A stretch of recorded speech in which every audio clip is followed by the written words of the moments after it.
Chito! Uy! Delivery! Thank you. Dinner ko mamaya. Okay ka lang? Honestly, nasa-stress pa rin ako. Parado pa rin yung lababo ko. Sige, tignan ko. Gusto mo baka magawa ko ng paraan. Wag na, baka maabala ka. Hindi, last delivery ko na rin naman yung pagkain mo. So, tapos na rin yung shift ko. Seriously? Yes, I'm seriously. Okay, let's go to my condo unit. And pag naayos mo na lababo ko, I'll give you a treat. Talaga, no? Grabe, the water spilled na from my lababo. I'm scared na baka bumaha na sa CR ko.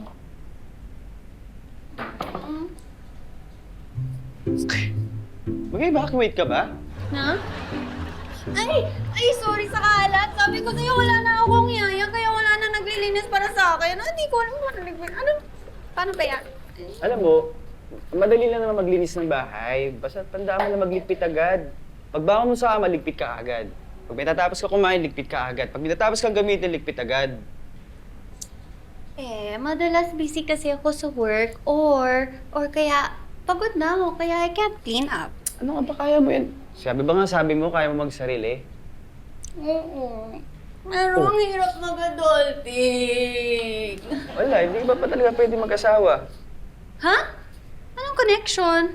Kasi, kung hindi mo kaya mag-ayos ng bahay, mas lalong hindi mo kayang ayusin buhay mo.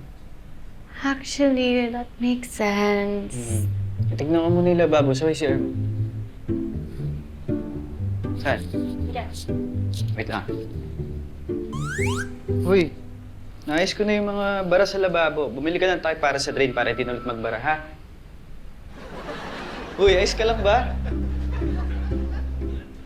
Inayos ko na bahay ko, kaya pwede ka nang ayusin yung buhay ko.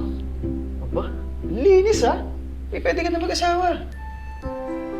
Hindi pa pwede. Bakit?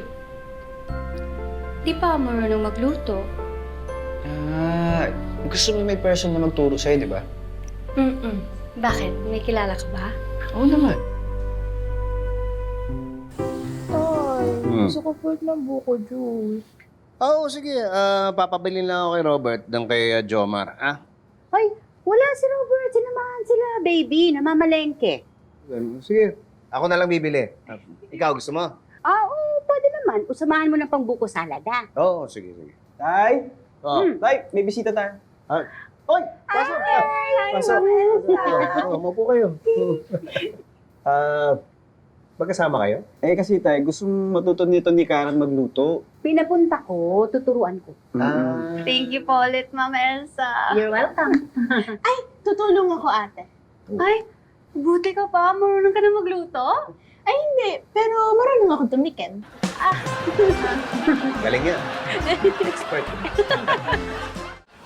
Bakit baked mac ang gusto mong matutunan? Favorite ko po kasi yon. Also, favorite din po ni Chito. Di ba? Tama. At paborito rin ito ni Pitoy. At ni Suya. Nox, alam niyo rin yun, Nay? Oo! Sino po si Risuya? Ay, si Candy. Siya yung leader ng QT18. Yan ang totoong pangalan. Yes, idol yun ni Nanay. Kilala ko po siya. Siya ata yung kukunin namin para mag-endorse ng bagong product namin. I heard na pupunta siya sa office, kasama niya yung manager niya at magme-meeting sila. Oo nga, naikwento ni Pitoy. Kaya sasama kami para makilala namin siya. Makita namin siya sa personal. Uy, tsaka balita ko ikaw raw nag-suggest na kuhanin siyang endorser. Kaya, thank you. Ay, naisip ko lang naman po. Pero I guess we're even na kasi tuturuan niyo naman po ako paano magluto. Oo naman, tama. O, ganito. Pag nahalo mo na yung macaroni at saka yung meat sauce, ilagay mo sa ibabaw yung keso bago mo i-bake. O, ayan ha, ang dali-dali. I think I can do that po. Amen. Ay, ma. Ay! Kara! Hello. Alam mo, magpapaturo siya magpaluto kay Nanay. Uy, ba't gusto mo matuto magluto? Gusto mo na mag-asawa, no?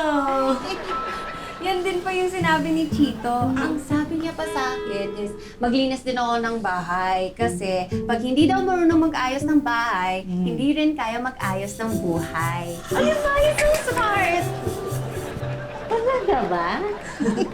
Oo nga, ang talino mo dun ha. Uy, nag-usap din ba kayo ng nanay ko?